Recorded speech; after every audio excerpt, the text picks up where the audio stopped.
Bom, nossa jornada aqui na Arena Digital Trends News continua.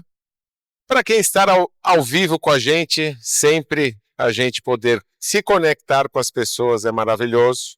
E quem não puder estar, vai estar assistindo a gente nos canais do Trends News. Uma honra muito grande estar aqui com a Érica Teles Menezes, da Aerofarma, e o Franklin Yamasaki, com vários projetos. Hoje está representando talvez a Prefeitura de São Paulo. Boas-vindas a vocês. E o tema hoje vai ser a saúde do ecossistema de saúde. Será que o ecossistema de saúde que nós temos ao nosso entorno, no nosso país, segmentado talvez por regiões, mais de um ecossistema, como é que a gente está encarando? Tá vendo de uma maneira legal? As coisas estão acontecendo, a gente tem muitas referências de fora, o que a gente pode trazer de fora para o Brasil, para a gente implantar aqui? Então o papo vai nessa linha. Primeiro eu vou pedir a Érica se apresentar oficialmente. Beleza, antes de qualquer coisa, obrigada por estarem aqui, muito obrigado pelo convite, é um prazer te conhecer, Franklin. Na verdade, eu conheci o Franklin já, mas eu não conhecia pessoalmente, então fico feliz que está promovendo esse encontro. Bom, eu sou responsável por transformação digital, toda a parte de investimento e estratégia de inovação digital da Aerofarma. Boa tarde, pessoal. Obrigado aí pela audiência. Obrigado, Renato, pelo convite. É um prazer estar aqui nesse painel debatendo. Eu tenho dois chapéus mesmo, um deles como o fundador da Traciona, uma consultoria para desenvolver ecossistemas de inovação. Também acabei de entrar na Prefeitura de São Paulo, na DESAMPA, então eu sou responsável lá para conectar com o ecossistema, E também na minha trajetória, longa trajetória aí na área de inovação, acabei fundando o grupo de investidores, o PolyAngels, de ex-alunos da Escola Politécnica de São Paulo, E então estou aqui com essa jornada à disposição para contribuir para esse debate. Aproveitando, eu acredito muito sempre numa visão transversal. Quando a gente está aqui no evento de saúde, muitos dos conteúdos que a gente está trazendo aqui na Arena Digital não são necessariamente de saúde, mas são importantes para médicos, profissionais da saúde. Eu acho que a partir de insights diferentes do seu dia a dia que você consegue ampliar os horizontes. E Franklin, você falou da Traciona, da criação de ecossistemas. Em relação a ecossistemas de saúde, você tem algum insight específico? Você já trabalha com o ecossistema de saúde? Eu vou trazer um insight específico aqui, que é o seguinte. Bom, primeiramente, quem aqui é empreendedor da área de saúde? Vejo que tem pessoas aqui com camisetas, específica.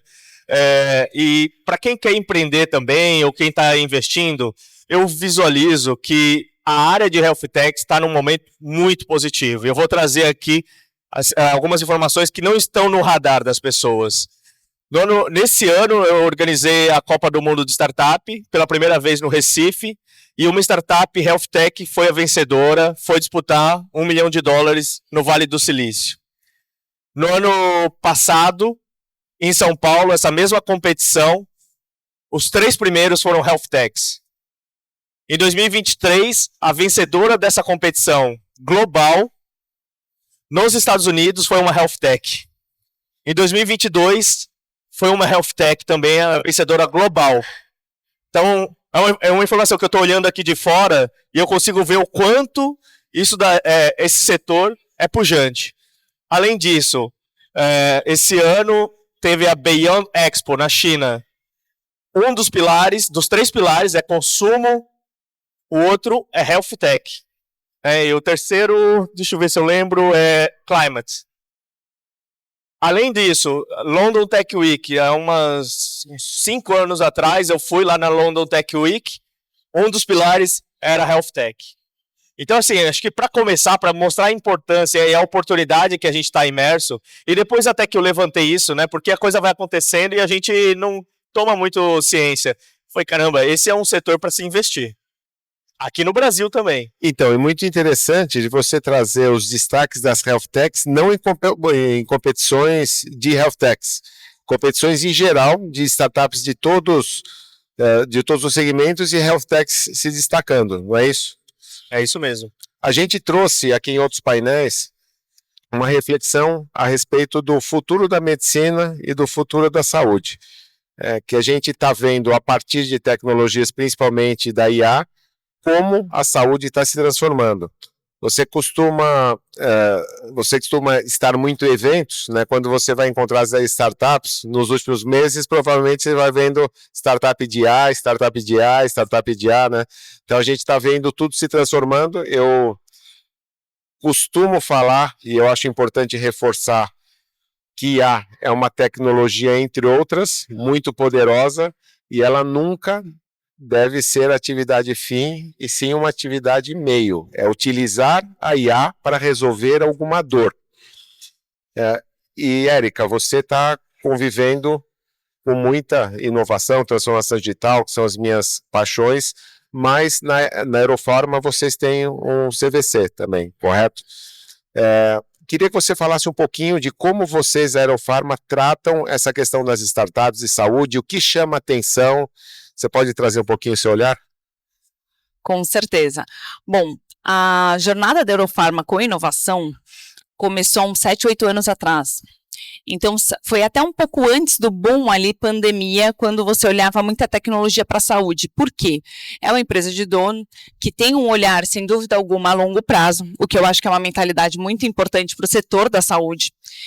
E eles entenderam, durante a jornada, a Aerofarma tem, se eu não me engano, 52, 53 anos, que para sobrevivência é sobre cuidar de pessoas e que não necessariamente é o medicamento que é o core hoje da companhia que vai levar a companhia para os próximos anos, né? Então esse olhar da tecnologia ela é super importante, ou como um complemento ao tratamento, ou, para surpresa de muitos, trazer tecnologia que seja capaz de substituir o medicamento. A gente tem a consciência que existem tratamentos, por exemplo, hormonais, para a saúde da mulher, que tem um impacto muito grande na saúde. Então, o meu papel é buscar alternativas para aquelas garotas que hoje, né, é um mercado que vem sofrendo impacto em volume, enfim, a adesão. Quais são as alternativas? E existem alternativas que não são invasivas, que não têm um hormônio, enfim. Então, é trazer um pouco desse olhar de como eu melhoro a saúde do nosso país, e estamos na América Latina também, de uma maneira inovadora. E olhando muito também para dispositivos, para acompanhamento e prevenção, com olhar para longevidade, colocando a mulher no centro, porque poucas pesquisas são focadas na mulher e entender mais o que é menopausa, andropausa. A gente sabe muito pouco sobre isso, né? Então, a gente vem se aprofundando cada vez mais, é um aprendizado contínuo. Não vou dizer que somos especialistas, assim como a IA, nós estamos em processo de evolução, mas esse é o papel. E é por isso que a gente investe nesses últimos 6 anos que tem o fundo, nós temos 11 investidas brasileiras, mas a gente está abrindo também para olhar para tecnologias fora do país, para que a gente possa alavancar cada vez mais o nosso ecossistema. Excelente. E Franklin, olha só o que a Aerofarma está falando. Eles são fabricantes de medicamentos. E as startups, o olhar que eles estão vendo para a inovação, são de você, talvez, ter iniciativas para evitar que se tomem medicamentos. Ontem, às 17 horas, a gente recebeu aqui, na última sessão, o Bruno Piponzi, VP da RD Saúde, da Raia Drogasil. E ele trouxe também uma visão que me surpreendeu, e eu coloquei ele na parede, e ele saiu muito bem, porque ele estava com uma iniciativa numa unidade de trabalhar, uma unidade próximo a uma comunidade em São Paulo, que eles estão trabalhando com terapias alternativas para que as pessoas possam ter uma saúde melhor. Em linhas gerais essa, eu falei, mas vamos lá, Bruno, você era responsável pela expansão de toda a rede. Aí você saiu, voltou, está numa outra posição. Você está falando que vocês estão fazendo uma iniciativa para as pessoas evitarem a tomar remédio. Sim, muita gente do conselho não entendeu. A gente tem que mudar o mindset da própria empresa. Tem muitos paradigmas a serem quebrados, mas a gente está com iniciativas de você colocar a farmácia como um primeiro atendimento. Então, aumentando a questão das vacinas, olha só, as pessoas precisam tomar vacina, as pessoas precisam se pesar, as pessoas precisam ter um primeiro atendimento que é um reposicionamento. E no final das contas, se está perdendo para um lado, está ganhando para o outro. Você que está acostumado a ver as questões de inovação, é um mindset diferente, você dá o tiro no próprio pé ali, né? Você tem que abrir mão de algo que você é o core do seu negócio, para você buscar alguma coisa que pode ser que no primeiro momento tenha um impacto negativo e depois se recupere. Como que você vê essas questões? Olha, Renato, desse exemplo que você colocou, eu extraio o seguinte: todos nós aqui que trabalhamos com inovação, nossa principal dificuldade é a mesma, que é engajar as pessoas que estão ao nosso lado, não é? Seja o empreendedor engajar a corporação, a Eurofarma olhar para você e aí adotar a sua solução, ou se você trabalha na corporação, como você disse, você engajar o teu parceiro de que aquela solução pode ser útil para a tua empresa e pensar diferente um pouco, né?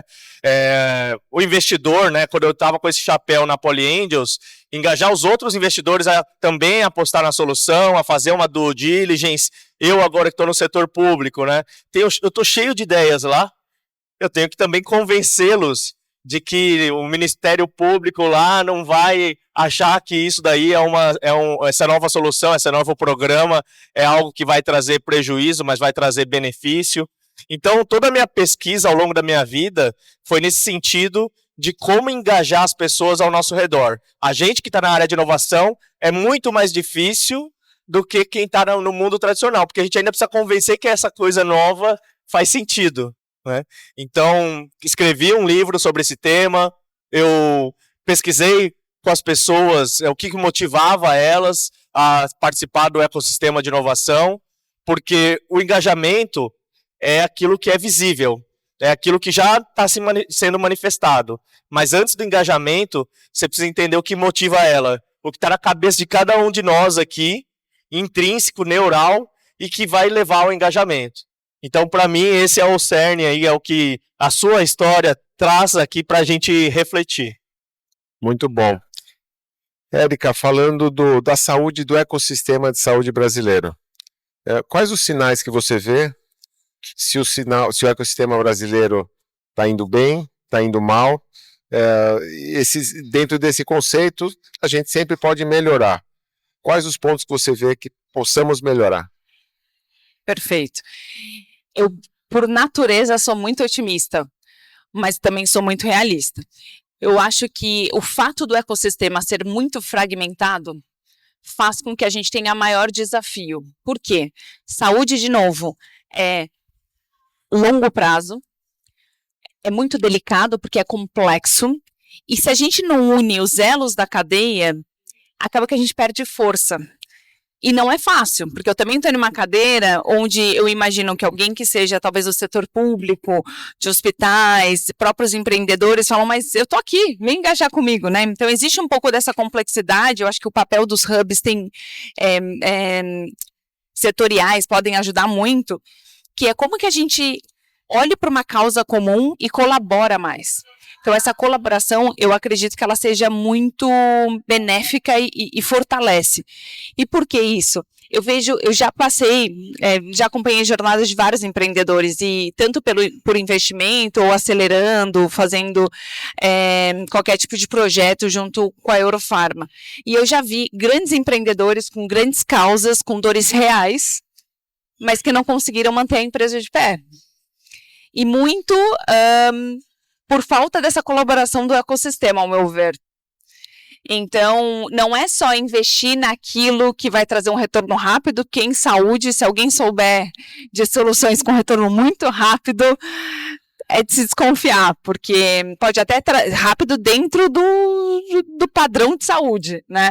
Então, acho que tem alguns olhares que a gente tem que tomar cuidado, colocar o paciente no centro mesmo para entender a dor. Então, fazer esse mix como gestora de uma corporação não é simples, mas eu acho que é isso que falta. A gente está mais conectado, trocar mais ideia, conhecer mais, a complexidade é tão grande, são tantos atores dentro de um único ecossistema, que é importante a gente ter a humildade também de dizer que a gente não entende tudo, e a importância de entender uma tecnologia que eu vá trazer de fora, Franklin, qual o impacto que isso pode trazer talvez para o setor público, ou a parceria que a gente possa fazer em conjunto, né? Então, eu deixo essa provocação para mim mesmo, inclusive. Eu vou pegar o gancho, Renato, antes mesmo de você fazer a pergunta, né? Porque eu cheguei ao ponto de entender que até mais do que a colaboração, mas um conceito chamado hipercolaboração é necessário quando a gente fala de lidar com o desenvolvimento de ecossistemas, né? Com essa complexidade de ser vários atores. A gente vai sair desse evento, cada um vai para o seu escritório e vai fazer o seu próprio, não é? Não é natural a hipercolaboração, que é um mindset que a gente tem que ter em todos os momentos. Você sair daqui desse palco, por exemplo, e falar, ó, deixa eu ver quem eu conheço aqui, o que a gente pode fazer junto para desenvolver o ecossistema. Eu tive uma iniciativa no ano passado em Sorocaba. Sorocaba teve 2 iniciativas no passado que eles tentaram organizar uma comunidade de startups. E aí eu trouxe, né, já tinha acabado o meu doutorado, escrito livro, eu trouxe uma série de recomendações, estratégias, melhores práticas. Comecei a reunir as pessoas lá para a gente fazer o desenvolvimento do ecossistema. E aí eu ouvi o seguinte, Renato, o pessoal às vezes falando assim, não tem o que a gente fazer porque o setor público não deu o primeiro passo.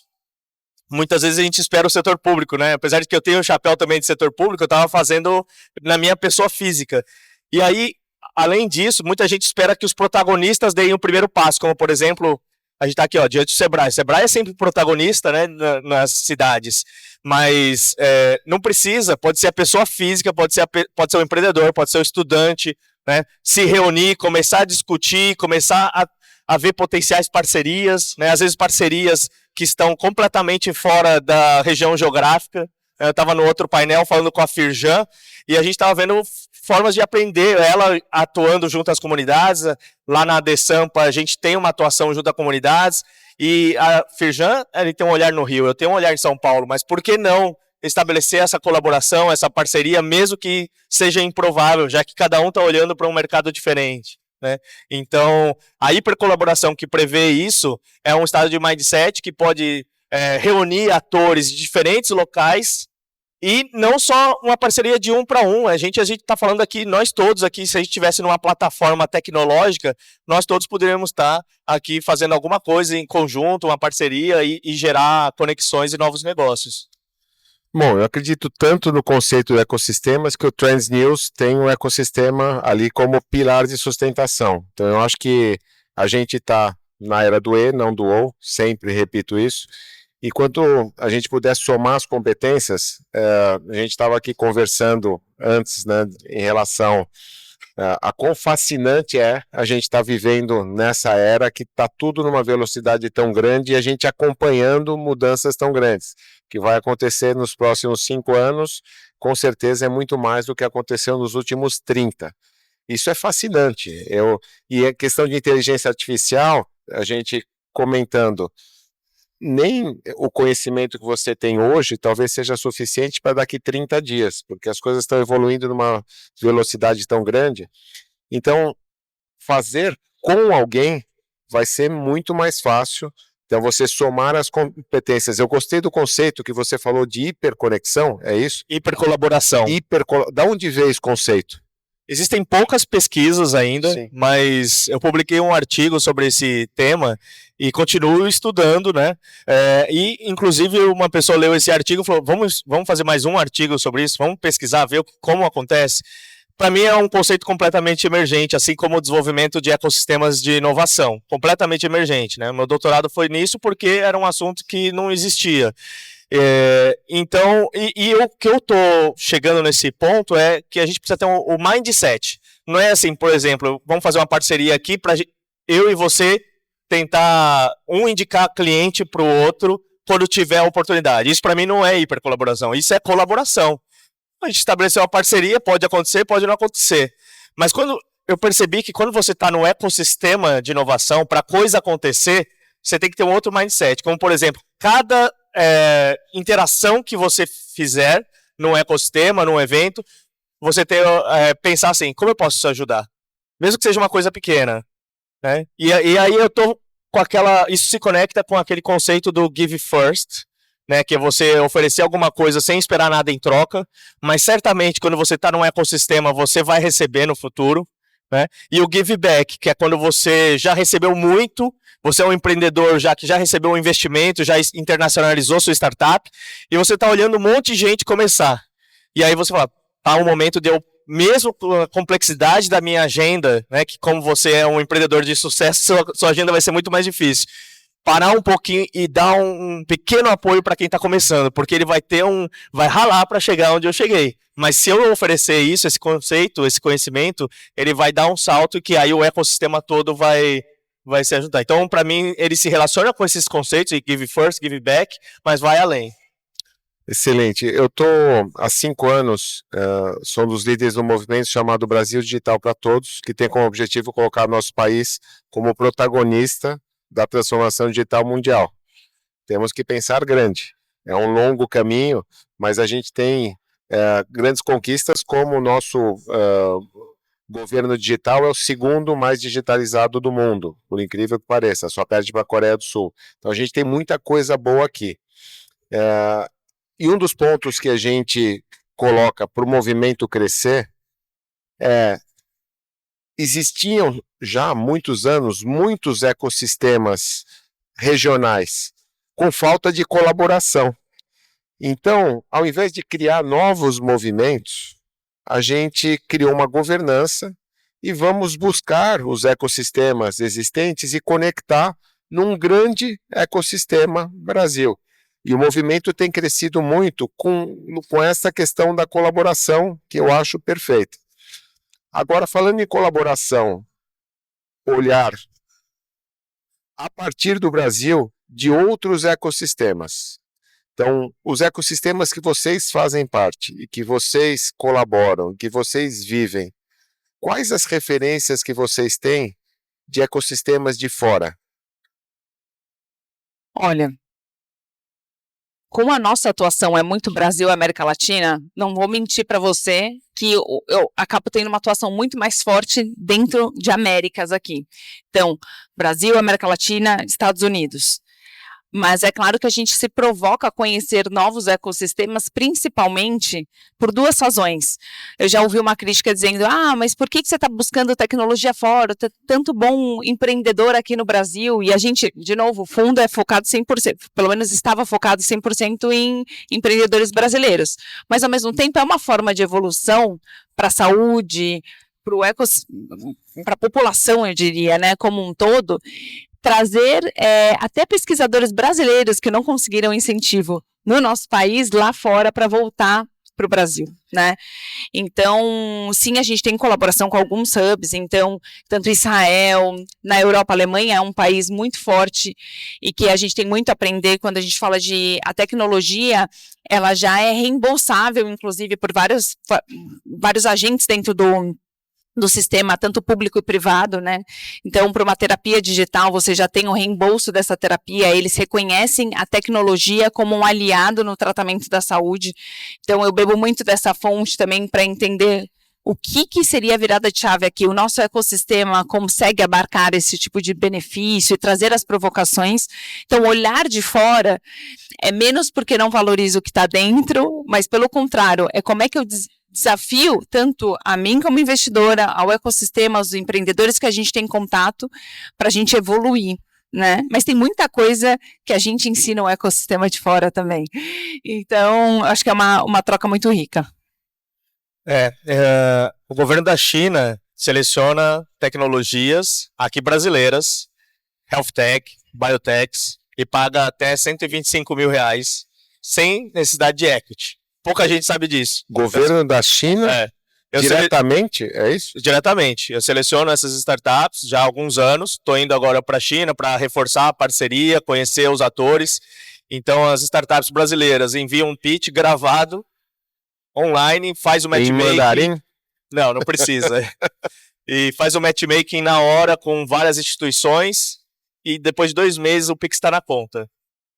125? Até 125. 5 prêmios de 125. Ou seja, o que eu quero dizer com isso? Além de ser uma oportunidade, né? Eles estão olhando para as nossas tecnologias. Temos feito coisas aqui que são interessantes, porque todo ano alguma startup brasileira ganha esse prêmio. Né? Pela Desampa, acabei de voltar do evento da GITEX em Dubai.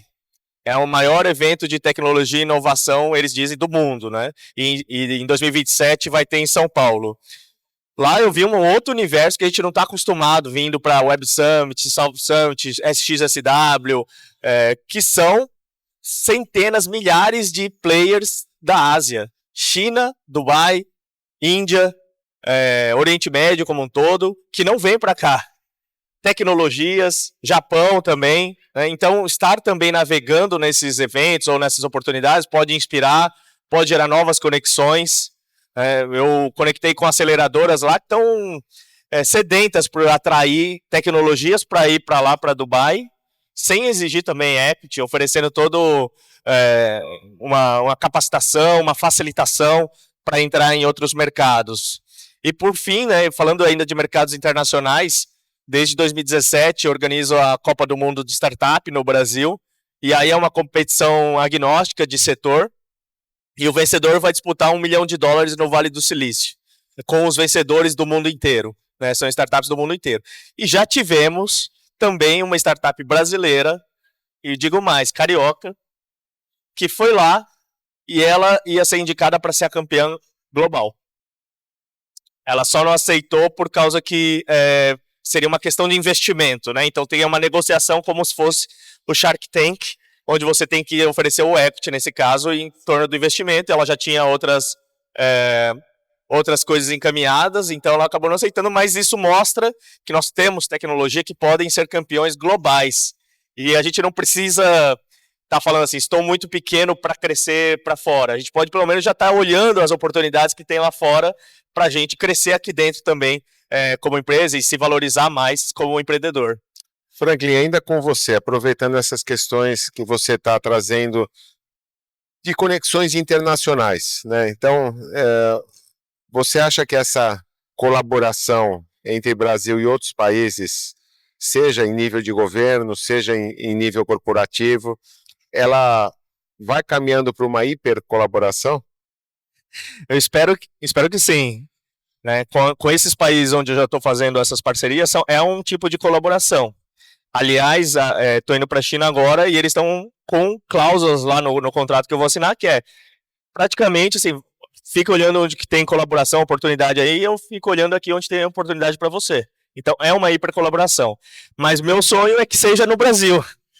Né? Em cada ecossistema aqui, a gente ter esse mindset. Não precisa, pode ser geográfico, numa cidade pequena, numa comunidade, como pode ser um setor também. Né? Uma outra experiência que eu tive foi na área de energia. Então, no segundo semestre do ano passado, eu comecei a juntar o ecossistema de energia em São Paulo, e aí eu estou falando de empreendedores, ICTs, Embrapi, Sebrae, parques tecnológicos, setor público, e aí a gente foi discutindo os desafios do setor, identificando potenciais sinergias. Então, a hipercolaboração pode acontecer também no setor da saúde, por exemplo. Né? Ou numa cidade como Ribeirão Preto, que já é reconhecido como um ecossistema voltado para a área de saúde e que, de repente, sabendo dessas oportunidades, pode dar um salto ainda maior. Só queria reforçar algo, porque a gente falou muito de fora para dentro também, né? Mas a importância da gente escalar as nossas soluções, empreendedores e talentos do Brasil. Então, assim, a gente cumpre um pouco desse papel olhando para a América Latina, porque é onde a gente tem a maior fortaleza, mas nós somos referência em agro, por exemplo, né? O Canadá vem buscar tecnologia brasileira para agro, né? Saindo um pouco de saúde. Nós somos referência, sem dúvida, o próprio SUS é referência em saúde para o mundo inteiro. Então, não queria deixar passar esse ponto. Talvez toda a parte de tecnologia de desenvolvimento, hardware, talvez tenha, assim, uma fortaleza um pouco mais forte fora, mas em termos de, inclusive, colaboração, expansão, escala, gente, fugiu a palavra, do intelectual, né? Toda a parte de intelecto no Brasil, ela é muito forte de conhecimento. Então, sem dúvida, a gente tem que olhar para isso também. Não, concordo totalmente. E aí, falando um pouquinho até da visão da Eurofarma, para entender, de lado de uma corporação que investe em startups, o que a Eurofarma está fazendo exatamente para esse... imagino que tenha um programa de Open Innovation. Me fala um pouquinho mais do programa da Eurofarma e como são selecionadas as startups, qual é o tipo de critério que vocês utilizam, o que mais está te chamando a atenção nas startups que hoje estão lá? Perfeito. A gente tem 3 tipos de canais diferentes dentro da Euro. Então, eu tenho desde a área de inovação aberta, que vai fazer o primeiro contato e pode fazer a contratação de uma solução, então é uma relação mais cliente-fornecedor. Então, primeiro relacionamento, isso está super maduro, a gente olha com muito carinho para os empreendedores, a gente já está acostumado a lidar com empresas menores, então a gente não coloca cláusulas absurdas, pode vir trabalhar com a gente. E isso olhando por uma tese completamente agnóstica, então não necessariamente só saúde, mas a gente olha para a eficiência operacional, então operações, toda a parte administrativa da empresa, assim como toda a parte estratégica, P&D e soluções em saúde. Então, essa é a primeira porta de entrada. A gente também está aberta, que isso é um lado da própria área de inovação aberta, a co-criar soluções. Existem dores dentro da Eurofarma, ou dores que nós gostaríamos de endereçar, que não existe solução. Então, como a gente não tem a expertise de empreendedor, nós já trouxemos empreendedor para criar com a gente soluções. Tem uma que é confidencial, mas assim, para a área de P&D, a gente submete muitos itens regulatórios. Então, a gente trouxe um empreendedor que tem muito conhecimento em inteligência artificial para ajudar a acelerar o nosso processo de inovação dentro da companhia. E a gente co-criou uma solução. E esse empreendedor, ele pode sim, depois vender essa solução para não só o setor da saúde, como outros setores. Então, a gente faz esse tipo de colaboração. Outra coisa é o fundo de investimento, que ali eu tenho uma tese mais nichada. Nós temos 2 fundos. O fundo que eu sou responsável, que é Saúde Digital, são soluções digitais para a saúde, mas de uma forma muito abrangente. Então, eu tenho um empreendedor que colabora aqui com a gente, por exemplo, que tem um projeto, a Estralo, me corrija se eu falar besteira aqui, mas ele traz toda uma questão de saúde e prevenção através da fisioterapia online, e com um estudo que consegue comprovar também a eficácia desse tratamento. Então, é uma prestação de serviço para os nossos pacientes, e o relacionamento médico, você tem um acompanhamento da jornada do paciente dentro de uma solução digital, então a gente olha para isso. Outra tese que a gente tem é acessibilidade em saúde. Nós investimos em telemedicina antes da telemedicina ser aprovada oficialmente, foi antes da pandemia, e olha hoje a importância da telepsicologia, por exemplo. Outra tese super importante, que pouco se fala no Brasil, mas é a própria terapia digital, que não é uma sessão de psicologia de forma online. Terapia digital é literalmente você tratar um paciente com estudo científico, estudo clínico, e ele melhora a situação de saúde daquele paciente. De que forma? Existe, por exemplo, pacientes com depressão, então através de meditação, através de música, estímulos, com certeza com acompanhamento, alguns pacientes com acompanhamento medicamentoso, outros sem tratamento medicamentoso, e existe uma evolução no quadro de saúde daquele paciente. A gente olha para isso também. A gente olha para o setor de saúde hospital. Nós temos uma tecnologia investida que olha para toda a parte de infectologia de hospital.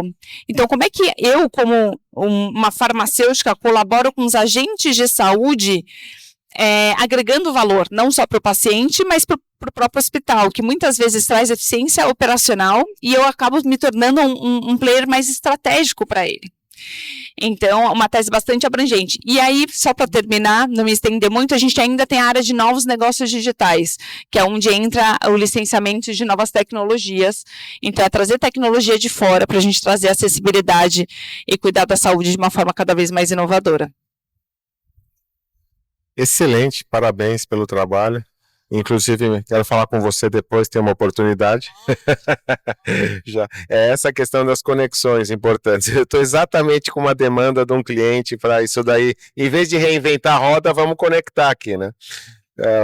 Fisioterapia cardiorrespiratória, tá? Específica. Franklin, do teu olhar, de tantas viagens, né? O que mais te cresceu os olhos em startups que você está vendo por aí da área da saúde? Alguma coisa falando, nossa, isso aí Os caras estão mandando bem. Você tem alguma coisa na cabeça? Já falo, já processo, mas enquanto isso, deixa eu só trazer também da DeSampa a aceleração, a oportunidade que tem lá, perfeito, né? Perfeito. Lá na DeSampa são 4 programas de aceleração ao longo do ano. Cada um paga R$50 mil equity free por startup, 6 meses de programa. Precisa estar presencial, então são mais empreendedores que estão em São Paulo, né? E são startups em estágio de validação. Então precisa estar já com algum produto já início de validação, e aí recebe as mentorias, depois tem uma rodada de negócio ao final do programa, e depois é sempre chamado para as missões internacionais. Então tem missão Web Summit, SXSW, a Gitex agora, então é uma grande oportunidade para as startups. E aí, em fevereiro, abre para tecnologias digitais como um todo, agora a gente está selecionando para Green Techs, e tem outras 2 que são bem diferentes, que uma é para fashion. Então amanhã vai ter um desfile lá com o produto das costureiras, né? Vai ter um desfile, mas é feito um programa como se fosse de aceleração para essas empreendedoras, e também para agricultores, né? Então os agricultores do sul da cidade de São Paulo, principalmente, eles recebem capacitações, recursos para poder modernizar os seus equipamentos, o entendimento de como utilizar a aceleração para fomentar o turismo também no setor. Bom, dito isso, o que eu estou vendo, então? Eu não estou muito com esse olhar de ver e de ficar vendo o que é a tecnologia mais promissora, mas dado que a China está de olho em biotechs, health techs, de forma geral, mas principalmente equipamentos médicos, não tem como a gente também não falar se eles estão de olho, alguma coisa tem. Nesse setor de health techs, eu diria, e aqui eu faço scouting de biotechs e startups com equipamentos médicos, principalmente, nesse setor, né? Tem outros setores também, novas energias, coisas relacionadas a chips também, que eles estão buscando. E nos Estados Unidos, incrível que pareça, né? A gente aqui não dá muito valor para deep techs, né? Eu conversei há pouco tempo com um investidor, ele falou que ainda é difícil pela questão do retorno do investimento, do longo prazo, né, de maturidade. Essa questão das deep techs, muita gente não entende o que eles estão tentando fazer, não é essa questão de mindset também? É mais difícil mesmo entender, mas eu, quando olho assim, eu vejo muito mais valor na deep tech do que numa startup tradicional que a gente está acostumado.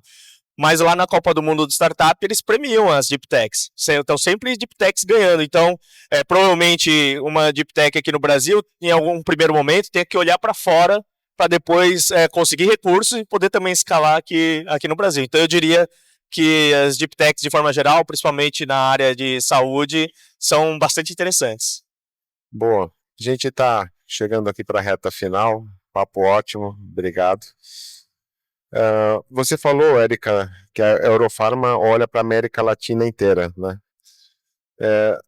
Há umas 3 semanas eu fiz uma minha newsletter Carta do Especialista, fazendo uma análise de todo o ecossistema de inovação da América Latina. A gente viu ainda por estatísticas que tem muito a melhorar. Concordo com você que a gente tem muitos cases muito legais e que a gente pode replicar isso. Mas olhando a América Latina, a gente sai um pouquinho do nosso país. A gente vê, vocês estão vendo realmente dentro desse ecossistema muita coisa legal fora do Brasil. O Brasil é o grande país que comanda a América Latina. Olha, até fugindo de saúde, porque assim, saúde sim tem, sem dúvida, mas na América Latina tem 3 ecossistemas muito fortes. Você tem Colômbia, Argentina e México muito fortes. México é mais ali, né, central, mas conta bastante. O Chile tem uma iniciativa forte também. E agora, surpreendentemente, um país pequenininho, mas que tem muita iniciativa pública e privada consolidada. Foi a primeira vez que eu vi, assim, uma força maior, é o Uruguai. O Uruguai está colocando muito capital e trazendo empresas de toda, né, toda a região e de maneira, uma tese também agnóstica, não só em saúde, para acelerar o ecossistema. Então, eles olham para o ecossistema desde investidores, empresas, público, privado, para aceleração de tecnologia, e vejo muita coisa interessante em operações, desenvolvimento de inteligência artificial. Se a gente para pensar, algumas grandes empresas de tecnologia que nós interagimos hoje, Mercado Livre veio da Argentina, né? Você tem Rappi ali, Colômbia, então tem coisas para aprofundar na América Latina, sem dúvida alguma. E claro que muitos deles querem entrar no mercado brasileiro pelo tamanho do nosso país, a possibilidade de escala, mas tem muita coisa interessante, sem dúvida. Muito bem. Franklin, América Latina, você pegou Dubai, falou de China. América Latina, você tem algum olhar? No momento eu não estou fazendo nada com a América Latina, mas em 2020, como a gente estava na época da pandemia, eu organizei a Copa do Mundo de Startup e abri para a América Latina, porque era online. Né? Porque quando você eu organizei em Recife, aí deu oportunidade para as startups em Recife, presencial. São Paulo, era mais São Paulo, Rio e Minas. Né? Mas como era online, abri para a América Latina. E aí eu fiz um scouting na América Latina, conectei com startups da Argentina, da Colômbia, e o resultado foi que metade das startups que foram selecionadas para o pitch final eram da América Latina. Então, assim, foi uma disputa bem concorrida com as startups brasileiras. No final, foi uma brasileira que ganhou. E tá no YouTube. Então, quem quiser procurar Startup World Cup Brasil 2020, vai encontrar lá a competição e ver algumas tecnologias. Nessa ocasião, eu abri só para um setor, que foi o setor de Agritech. Então, foram startups só de Agritech que participaram, quem quiser ver as soluções lá. Então, no momento, estou um pouco afastado, mas já fiz e vi que, confirma-se também, tem essas oportunidades assim como tem no Brasil. Muito bem. Franklin, quer deixar os seus contatos aqui para quem quiser saber mais, se interessar pelo programa de aceleração? Sim. Bom, então, ADE Sampa, né, para procurar mais informações sobre o programa de aceleração. A minha empresa se chama Traciona e eu escrevi esse livro, Traciona, Engajando Ecossistemas de Inovação, com as melhores práticas, estratégias, como desenvolver ecossistemas, né, e fiz toda essa jornada do doutorado, eu coloquei aqui, que está na editora escrevalivros.com.br, e também está na Amazon esse livro. E os meus contatos de redes sociais é o meu nome, Franklin Yamazaki, né, com YAMASAKE, é onde vocês podem encontrar e a gente pode continuar esse bate-papo. Sensacional. Érica, os contatos da Eurofarma, se quiser deixar os seus também, por favor. Perfeito. Bom, acho que um canal que funciona bem é o próprio LinkedIn, então estou lá com a Érica Teles de Menezes, que é meu nome. A própria Eurofarma também tem um site onde vocês podem deixar o contato e entrar lá, que é euron.com, euro com N no final, então euron.com.br. Lá vocês conseguem conhecer um pouco da nossa atuação, tem cientista empreendedor, eu não falei de várias coisas aqui, que ainda a gente tem programa que vai para além do digital, tá? Que foca muito em desenvolvimento P&D. E fico à disposição para me conectar com vocês. Show. Muito obrigado, uma salva de palmas para essa dupla.